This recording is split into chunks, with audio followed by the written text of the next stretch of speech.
शुरुआत में हम एक लड़की को देखते हैं जिसका नाम मधु है। इसे जबरन तैयार किया जा रहा होता है ताकि ये धंधे पे बैठे। मधु को देखकर हमें ऐसा ही लग रहा होता है कि ये काम उससे जबरन करवाया जा रहा है। दरअसल ये एक कोठा है, इसे कस्टमर के लिए तैयार किया जा रहा होता है और इस कोठे के ओनर का नाम रश्मि बाई है। उसके बाद यहाँ पर एक आदमी आता है और वो मधु के साथ वो करता है जो वो चाहता था। मधु को यहाँ आए 3 दिन हो गए हैं मगर अभी भी वो धंधे पे नहीं बैठ रही है। वो इन लोगों को बहुत परेशान कर रही होती है क्योंकि उसको घर जाना है। एक प्रोस्टिट्यूट रश्मि बाई से कहती है कि अगर उसको कोई ठीक कर सकता है तो वो है गंगू बाई, इसीलिए हमें यहाँ गंगू बाई को बुलाना चाहिए। और अब एंट्री होती है इस कहानी के मेन लीड की जिसका नाम गंगू बाई है। गंगू जब यहाँ पहुँचती है तो लोग उसकी काफी इज्जत कर रहे होते हैं। जब वो रश्मि बाई के सामने से गुजरती है तो रश्मि बाई उसे अपने पास बुलाती है। रश्मि बाई यहाँ गंगू से कहती है कि वो जो नई लड़की आई है वो हम लोगों को काफी परेशान कर रही है। इसके बाद सीधा गंगू मधु के पास पहुँचती है जहाँ हम देखते हैं कि उसे जंजीरों से बांध कर रखा गया है। ये इसको पानी पिलाती है और इससे कहती है कि अगर एक बार कमाठीपुरा में कोई आ गया तो यहाँ के बाद उसके सारे दरवाजे बंद हो जाते हैं। गंगू इससे पूछती है कि आखिर तुमको यहाँ किसने लाया, तो ये बताती है कि इसका प्रेमी यहाँ इसे जबरन छोड़ के गया है। ये सुनने के बाद हम देखते हैं कि गंगू काफी हंस रही होती है क्योंकि ये सेम कहानी इसके साथ भी पहले घट चुकी थी। गंगू यहाँ अपनी कहानी मधु को बताने लगती है और यहाँ से कहानी फ्लैशबैक में चली जाती है। गंगा बैरिस्टर की बेटी थी जो काठियावाड़ में रहती थी। नवरात्रि का दिन था, सभी लोग बहुत खुश थे। यहाँ गंगा गरबा खेल रही होती है। तभी इसका प्रेमी इसे अंदर बुलाता है और वो कहता है कि उसने मुंबई जाने की टिकट जुगाड़ कर ली है। दरअसल गंगा बचपन से ही हीरोइन बनना चाहती थी। इसका प्रेमी इससे कहता है कि सभी चीजें सेट हो गई है,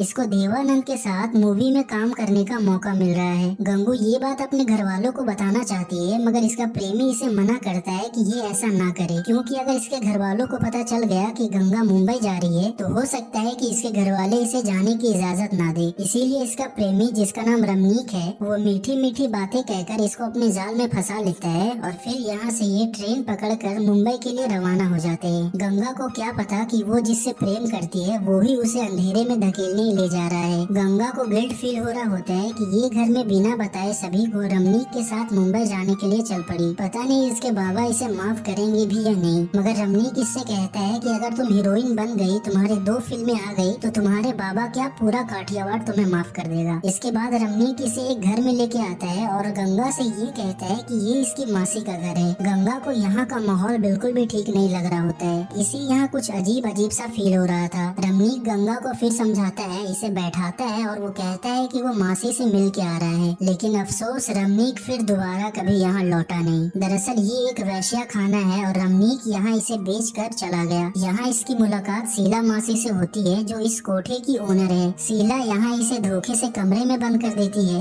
उसके बाद 3 दिन तक इसे एक अंधेरे कमरे में रखा जाता है। 3 दिन बाद शीला फिर इसके पास आती है और इसको बताती है कि इसका प्रेमी इसे 1000 में यहाँ बेच कर चला गया। ये शीला मासी का कोठा है और यहाँ इसकी ही मर्जी चलती है। ये 3 दिन के अंदर अगर धंधे पे नहीं बैठी तो ये बताती है कि लोग यहाँ जबरदस्ती के भी पैसे देके जाते हैं। गंगा के पास अब और कोई रास्ता नहीं होता है क्योंकि इसके ऊपर कमाठीपुरा का धब्बा लग चुका था। ये घर भी जाती तो किस मुंह से जाती। और फिर कई महीनों के बाद गंगा को धंधे पे बैठा ही दिया जाता है। यहाँ की लड़कियाँ इसको सिखा रही होती है कि कैसे इसको कस्टमर को रिझाना है और फिर ये धीरे धीरे इसकी आदी हो जाती है। दोस्तों यहाँ एक सीन है, हम देखते हैं कि पूरे कमाठीपुरा में लाइट चली जाती है। यहाँ जितनी भी लड़कियाँ होती है उन्हें धंधे के लिए मोमबत्ती पकड़ के बैठना पड़ता है। और गाइस ये सीन इतना हार्ट ब्रेकिंग होता है कि हम समझ सकते हैं कि कैसे वैश्याओं को कितनी मेहनत करनी पड़ती है उस जमाने में पैसे कमाने के लिए। खैर आगे शीला मासी गंगा को बताती है कि तुम्हारा पहला कस्टमर तुम्हें 20% ज्यादा देके चला गया। गंगा शीला से पहली कमाई लेती है और उसे जला देती है क्योंकि ये अब गंगा से गंगू बन चुकी है। सेठ ने इसको ये नाम दिया है और इससे ये भी कहा है कि एक दिन ये कमाठीपुरा पर राज करेगी। शीला जब इससे पूछती है कि ये पैसे क्यों जला रही है तो ये कहती है कि इसने पुराने गंगा को जला दिया, अब ये गंगू है। खैर धीरे धीरे अब दिन गुजरता है। गंगू को यहाँ आए हुए लगभग 1 साल हो चुके हैं और अब इसको अपनी कीमत का अंदाजा हो गया है। यही शीला मासी इनके पास आती है और इनसे कहती है कि चलो धंधे का टाइम हो गया है। तभी यहाँ गंगू इनसे कहती है कि आज संडे है, आज ये लोग धंधे पे नहीं बैठेंगे। संडे को तो छुट्टी हर दफ्तर में होती है, क्या इनके लिए नहीं हो सकती। इसीलिए गंगू शीला मासी से कहती है कि आज के दिन ये धंधे पे नहीं बैठेंगे बल्कि ये लोग सिनेमा देखने के लिए जा रहे हैं। पहली बार यहाँ की लड़कियाँ सिनेमा देखने के लिए जा रही थी जो कि गंगू की वजह से पॉसिबल हो पाया था। जब सारी लड़कियाँ सिनेमा देखने के लिए टॉकीज पहुंचती है तो यहाँ एक आदमी गंगू को छेड़ रहा होता है। यहाँ ये इसको पीटती है, इसे मारती है और इससे कहती है कि क्या हम लोग एक दिन से चैन की छुट्टी नहीं मना सकते। सिनेमा देखकर सभी लड़कियां जब वापस आती है तो यहाँ एक लड़की गंगू से एक चिट्ठी लिखने के लिए कहती है, क्योंकि यहाँ जितनी भी लड़कियां थी उनमें गंगू सबसे ज्यादा पढ़ी लिखी थी। गंगू जब इस लड़की से पूछती है कि चिट्ठी में क्या लिखना है तो एक लड़की कहती है कि सबसे पहले तो मैं आपसे माफी मांगूंगी, और दूसरी लड़की कहती है कि मैंने आपका दिल दुखाया, ना समझ के मुझे माफ कर देना। तभी एक और लड़की यहाँ कहती है कि मैं अक्सर समझती हूँ कि काश मैं घर छोड़ते वक्त आपसे एक बार मिल पाती। तो अब गंगू कहती है कि शायद आप उस दिन मुझे रोक लेते। दोस्तों, इस सीन को बहुत ही ब्यूटीफुल तरीके से दिखाया गया है। चिट्ठी एक लड़की लिखना चाहती है मगर सभी का दर्द, सभी की कहानी एक ही है। इस सीन से हम समझ सकते हैं कि ये सभी काम मजबूरी में करते हैं, सभी को कोई ना कोई यहाँ छोड़कर चला गया है, इन सभी का दर्द समान है। अगली सीन में हम देखते हैं कि सभी लड़कियाँ सो रही होती है, तभी शीला माँ से इनके पास आती है और ये गंगू से कहती है कि इससे एक आदमी मिलने के लिए आया है जिसका नाम शौकत अली है, जो इसके साथ सोना चाहता है। अभी सुबह के 3 या 4 बज रहे हैं। गंगू शीला मासी से कहती है कि इस वक्त, तो इस बात पर शीला मासी से कहती है कि हमारा कोई टाइम होता है, वो आदमी तुम्हें डबल पैसे देने के लिए तैयार है। आगे गंगू जब इस कस्टमर के पास आती है तो यहाँ आते ही इसे समझ आ जाता है कि ये इसके साथ जरूर कुछ गड़बड़ करने वाला है। ये आदमी गंगू के साथ बहुत बदतमीजी करता है, इसे बहुत मारता है, पूरे जिस्म को नोच खाता है। गंगू अंदर से ही चिल्ला रही होती है। गंगू की चिल्लाहट सुनकर सभी लड़कियां यहाँ पहुँच जाती है और अगले ही सीन में हम देखते हैं कि उस आदमी ने इसके साथ बहुत गलत किया है। शीला मासी को पहले से ही पता था कि वो आदमी ठीक नहीं है, मगर फिर भी ये जानबूझकर गंगू का अकड़ तोड़ने के लिए उसके पास उसे भेज देती है। लड़कियां इसको बताती है कि जो तुम्हारे साथ ये सब करके गया है उसका नाम शौकत अली है, जो कि लाला के लिए काम करता है। करीम लाला बहुत ही फेमस आदमी है, लोग डरते हैं इसके नाम से, यहाँ तक कि पुलिस की भी इससे फटती है। गंगू अब इंसाफ मांगने के लिए लाला के पास आती है, मगर ये नमाज पढ़ने के लिए जा रहे होते हैं तो ये इससे कहते हैं कि ये इसको अपने घर पर मिलेंगे। आगे गंगू अब लाला के घर पर आती है और इसको बताती है कि इसके एक आदमी ने इसके साथ बहुत बुरा किया है। गंगू जब अपने शरीर से दुपट्टा हटाती है तो हम देखते हैं कि इसके पूरे शरीर पर कट्स लगे हुए हैं, ऊपर से लेके नीचे तक पूरा टांका लगा हुआ है। उस आदमी ने इसका बहुत नुकसान किया है। करीम लाला इसको देखकर इसका दुख समझता है, इसीलिए वो अपने एक आदमी को जिसका नाम बिलाल है वो कोठे के नीचे भेज देता है, ताकि बिलाल हमेशा वहाँ नजर बनाए रखे। अगर वो आदमी फिर आए तो ये इसको इत्तला करे। 1 महीने बाद वो आदमी फिर आता है जिसने गंगू को खरोचा था। इस बार वो 4 गुना पैसे देने के लिए तैयार था। सारी लड़कियां इसको मना कर रही होती है कि ये उसके पास ना जाए, मगर गंगू उसके पास जाती है और अपने सहेलियों को कहती है कि ये जाकर लाला को इत्तला करे। इधर गंगू इस आदमी के पास फिर चली जाती है, ये फिर इसे मारने पीटने लगता है और इधर एक लड़की बिलाल को लाला के पास ये मैसेज पहुंचाने के लिए कहती है। लाला अब यहाँ पहुँचता है, इसके आदमी शौकीन अली को बाहर खींच के निकालते हैं और यहाँ लाला इस आदमी को इतना मारता है कि ये यहीं मर जाता है। गंगू शौकीन अली के लाश से पैसे मांग रही होती है। जब इसको अपने हक का पैसा नहीं मिलता तो ये इसके गले के चेन को खींचकर इसको गाली देकर यहाँ से निकल जाती है। आज के बाद से गंगू लाला की बहन बन चुकी थी, इसीलिए अब ये अपने मन का चलाने लग गई थी। इसका मन होता था तो ये काम करती थी, अगर नहीं होता था तो नहीं करती थी। शीला बाई की तबीयत धीरे धीरे खराब होने लगी थी और अगले ही दिन हम देखते हैं कि शीला मासी की मौत हो जाती है। शीला की मौत के बाद गंगू उनके सभी आदमियों को भेज देती है, क्योंकि आज के बाद से ये सभी लोग अपना ख्याल खुद रखेंगे। एक दिन कोठे पर पुलिस वाला आता है। गंगू इससे कह रही होती है कि आजकल तुम लोग हफ्ता ज्यादा लेने लग गए हो, क्योंकि इनके कमाई का 40% पुलिस वाले ही रख लिया करते थे। पुलिस वाला इन लोगों से कहता है कि एक नया ऑफिसर आया है, इसलिए इन लोगों को ज्यादा पैसे देने पड़ रहे हैं। मगर गंगू रहीम लाला का नाम लेकर इस पुलिस वाले को और इसके सभी आदमियों को सही कर देती है। शीला मासी के जाने के बाद सभी लड़कियां गंगू के पास आती है और ये सभी इससे कहते हैं कि आज के बाद ये कभी धंधे पे नहीं बैठेगी। सभी लड़कियां गंगू को एक सफेद साड़ी देती है और इससे कहती है कि आज के बाद से तुम हमारी घरवाली हो। दरअसल घरवाली उसको कहते हैं जो कोठे को संभालता है, इसीलिए ये सभी इससे रिक्वेस्ट करते हैं कि आज के बाद से ये इनकी मालिक होगी, यही इनका ख्याल रखेगी। और फिर यहाँ से गंगू गंगूबाई बन जाती है। अब कहानी पास्ट से वापस प्रेजेंट में आता है, क्योंकि ये मधु को बता रही होती है कि कैसे ये गंगा से गंगू बनी और फिर गंगू से गंगूबाई। ये मधु के सामने 2 ऑप्शन रखती है, एक यही कोठे पे रहने का और दूसरा मरने का। मगर मधु यहाँ नहीं रहना चाहती, वो मौत को चूज करती है। अब गंगूबाई को भी समझ आ गया था कि ये मर जाएगी, मगर ये धंधे पे नहीं बैठेगी, इसीलिए ये इसको यहाँ से ले जा रही होती है। जब ये लोग यहाँ से जा रहे होते हैं तो रश्मि कहती है कि मैंने इसे 1000 रुपए में खरीदा है। तो इस पे गंगूबाई इससे कहती है कि कल तुम मेरे घर आकर 10,000 रुपए लेके जा। और फिर आगे ये अपने एक आदमी से कहकर मधु को सही सलामत घर पहुँचवा देती है।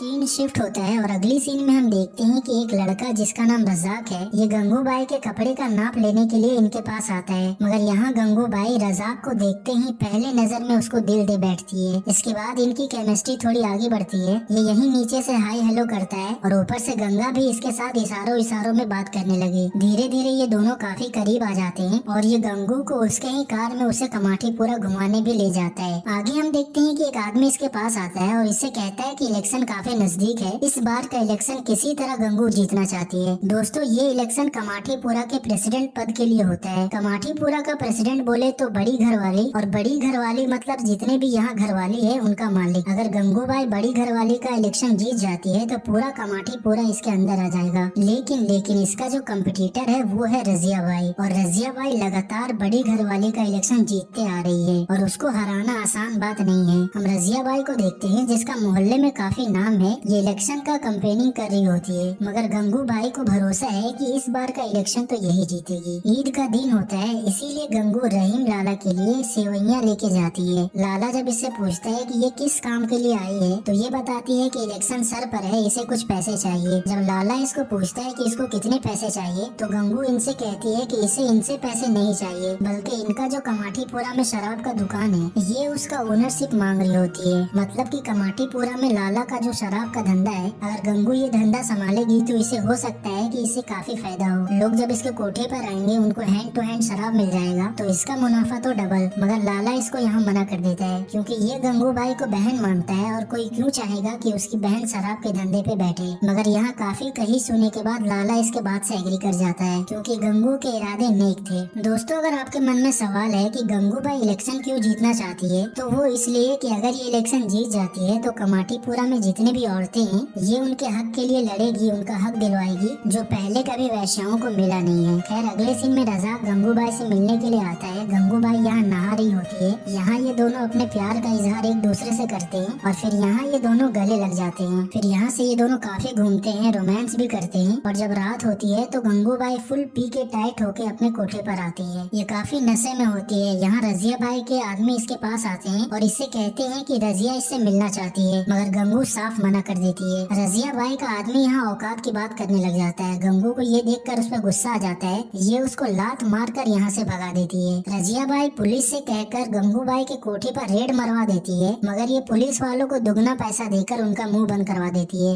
एक दिन गंगू जब अपने लड़कियों के साथ बैठकर होटल में खाना खा रही होती है तभी यहाँ रजिया बाई आती है और ये इससे कह रही होती है कि ये अपने पाँव इलेक्शन से पीछे हटा ले क्योंकि कमाठीपुरा रजिया बाई का था और ये रजिया बाई का ही रहेगा। यहाँ जितनी भी लड़कियाँ होती हैं रजिया बाई इन सबको कहती है कि शाम को ये भाषण देने वाली है तो सभी लोग इसके भाषण सुनने के लिए इसके मोहल्ले में आ जाएं।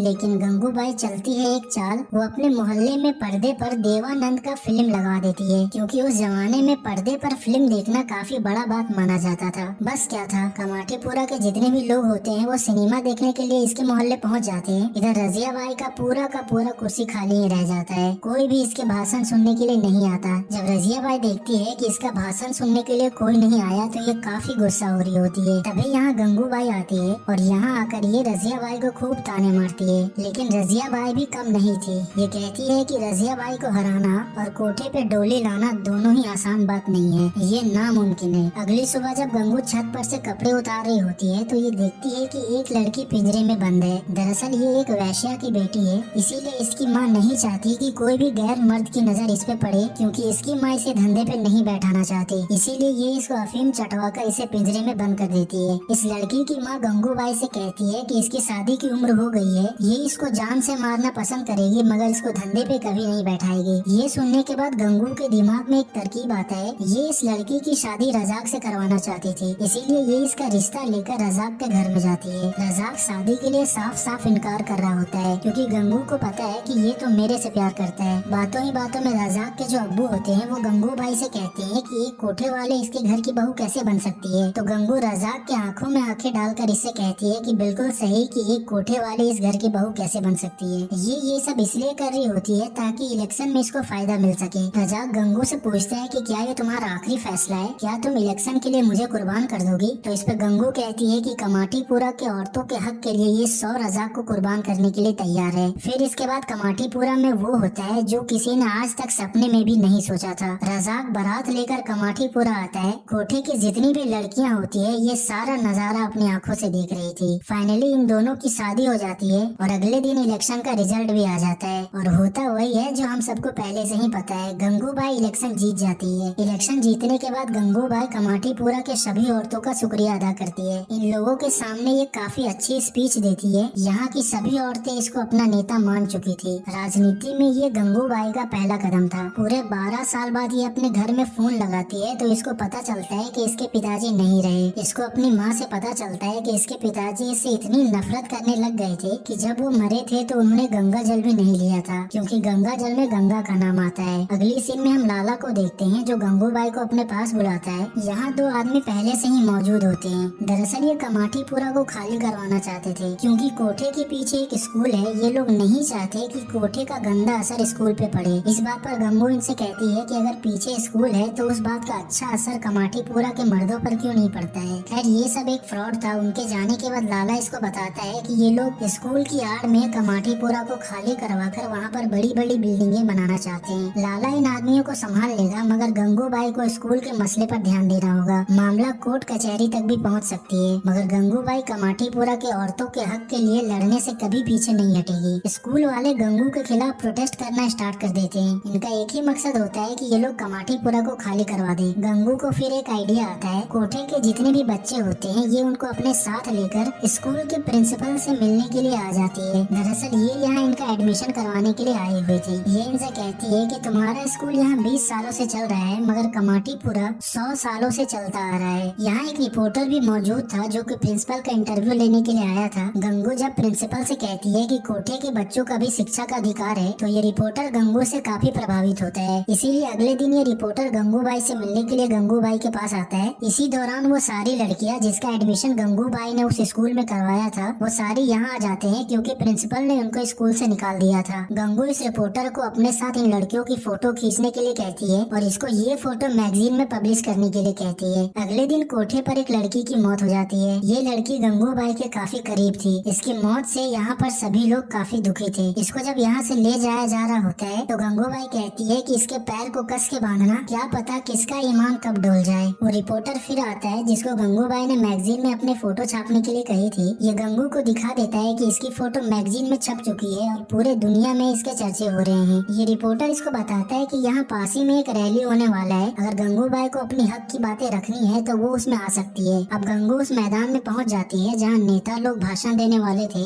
यहाँ पहुँचकर ये अपनी बात रखती है। यहाँ गंगू काफी लंबा चौड़ा भाषण देती है। ये कहती है कि हम लोग भले ही वैश्या है, मगर समाज में हमें भी समान अधिकार मिलने चाहिए। हमारी बच्चियों को भी शिक्षा का अधिकार है। इसका स्पीच काफी शानदार होता है। लोग इससे काफी प्रभावित होते हैं। सभी यहाँ गंगू के लिए जोर जोर से तालियां बजा रहे थे। गंगू अब काफी फेमस हो चुकी थी। अगले दिन इससे एक नेता मिलने के लिए आता है और इसको अपना पार्टी ज्वाइन करने के लिए कह रहा था, मगर गंगू इससे कहती है कि पहले तुम हमारा हक दिलाओ। इस नेता के जरिए गंगूबाई प्रधानमंत्री तक पहुँचती है और पीएम के पास आकर ये कहती है कि वैश्यावृत्ति को लीगलाइज कर दिया जाए। मतलब कि दोस्तों ये प्रोस्टिट्यूट प्रोफेशन को लीगलाइज करने की बात कह रही थी। पीएम इनके बात को समझते हैं और इससे कहते हैं कि वो इस बारे में जरूर सोचेंगे। गंगूबाई कमाठीपुरा के 4000 औरतों के हक के लिए कभी पीछे नहीं हटी। गंगूबाई महान नहीं थी, मगर ये शैतान भी नहीं थी। गंगूबाई का नाम इतिहास की किताबों में तो नहीं होगा, लेकिन कमाठीपुरा की गलियां अपना इतिहास याद रखती है। कमाठीपुरा की हर गलियां बताती है कि गंगूबाई के रहते हुए कमाठीपुरा की एक औरत भी बेघर नहीं होगी। सफेद साड़ी, सोने की दांत, सोने के जैसा दिल वाली गंगूबाई, जिसने वैश्याओं को कानूनी दर्जा दिलवाने की कोशिश की, जिसने बदनाम गली को एक नाम दिया। फिल्म के पोस्टर तो हर शुक्रवार बदले जाते हैं, मगर गंगूबाई वो हीरोइन थी जिसकी तस्वीर कमाठीपुरा के हर एक औरत रखा करती थी। हीरोइन बनने के लिए आई थी गंगू, मगर ये तो पूरी सिनेमा ही बन गई।